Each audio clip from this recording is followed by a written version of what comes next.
Hello दोस्तों, आज के दौर में हिंदुस्तान में औरंगजेब को एक क्रूर बादशाह की तरह देखा जाता है। क्या हम ये सब सुनते हैं वो सब सही है?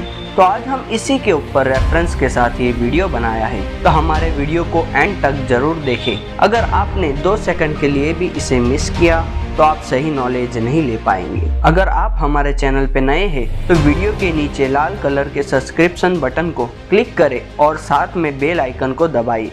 तो चलो हम वीडियो स्टार्ट करते हैं बिना टाइम वेस्ट किए। जैसा कि हम सब जानते हैं कि औरंगजेब ने काफ़ी लंबे समय तक हिंदुस्तान पे हुकूमत की, तो आज हम औरंगजेब के शाही लोगों की बात करते हैं। औरंगजेब की लंबी चौड़ी नौकरशाही में हिंदुओं को रोजगार और आगे बढ़ने के मौक़ों के साथ अच्छा सलूक भी मिला। अकबर के ज़माने से ही राजपूत और दूसरे हिंदू मुग़लों के यहाँ हुकूमत का बंदोबस्त करने वाले शाही लोगों में अपनी सेवाएं देते आ रहे थे।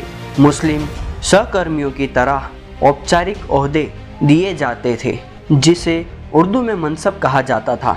इन मनसबों के आधार पर ही हुकूमत के कामकाज में उनके ओहदे का पता चलता था। मुग़ल अमीरों में भले ही गिनती में मुसलमानों का दबदबा था, पर हिंदू भी बराबरी से वंचित नहीं थे, वो भी उसकी बराबरी में समान थे। इतना ही नहीं, हुकूमत के सामने कड़ी मुश्किलों से निपटने के लिए भी उन पर यकीन किया जाता था। औरंगजेब ने मुग़ल नौकरशाही में हिंदुओं को जगह देकर व्यवहारिक नीति का इस्तेमाल किया था। मनसा दिल, दिमाग और दक्कन जीतने की थी, लेकिन ज़्यादातर मामलों में औरंगजेब ने अपने अफसरों के धर्म की फिक्र नहीं की। उनके लिए ज़्यादा बड़ी चीज़ उनकी काबिलियत थी, जिसकी वजह से उन्होंने उन्हें अलग अलग ओहदों पर रखा था।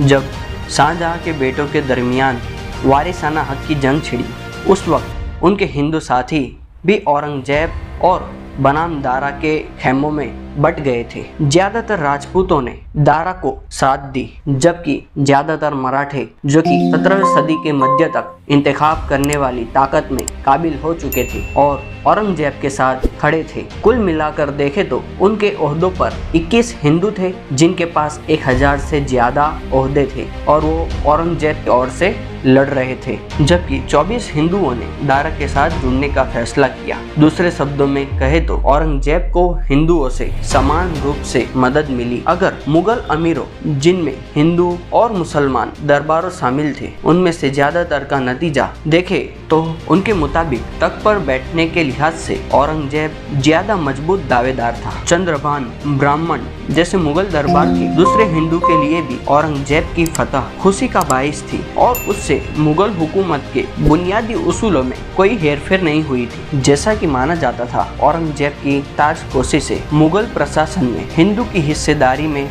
बहुत ज्यादा ही फर्क आया। जैसा कि अकबर के जमाने में हिंदू कुल मुग़ल अमीरों की तादाद से 25.5% थे और शाहजहां के जमाने में ये आंकड़ा शायद ही इधर उधर हुआ हो। औरंगजेब की हुकूमत के पहले 21 साल में, यानी 1658 से 1679 में, यह आंकड़ा 21.6% तक ठहरा रहा। लेकिन 1679 से 1760 के दरमियान औरंगजेब ने हिंदू अमीरों की संख्या बढ़ाकर 50% कर दी। मुग़ल अमीरों में हिंदू 21.6% उठाए। इससे बड़ी तादाद में मराठों की रेलपेल शामिल थी, जिन्हें दक्कन पर कब्जा जमाने के लिए मुग़ल कूटनीति के तहत शामिल किया गया था। अगर हमारा वीडियो अच्छा लगा तो इसे शेयर करना न भूलिए। इस टॉपिक पर ज़्यादा इन्फॉर्मेशन चाहिए तो कमेंट करके जल्दी बताइए। और वैसे औरंगजेब के बारे में आपकी क्या राय है, आप कमेंट करके जल्दी बताइए।